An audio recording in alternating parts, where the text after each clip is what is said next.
கும்பகோணம் அருகே மேல விசலூர் கிராமத்தில் பள்ளி மாணவிகளை இறக்கி விடுவதற்காக வந்த தனியார் பள்ளி வேன் பள்ளத்தில் கவிழ்ந்து விபத்திற்குள்ளாகி இருக்கிறது. இந்த விபத்தில் 2 மாணவர்கள் உட்பட 5 பேர் படுகாயமடைந்திருப்பதாக தற்போதைய தகவல்.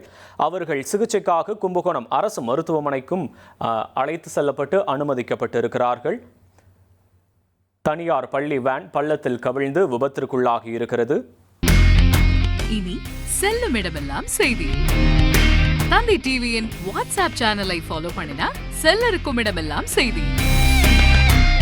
இதோ QR கோட் இப்பவே ஸ்கேன் பண்ணுங்க, ஃபாலோ பண்ணுங்க.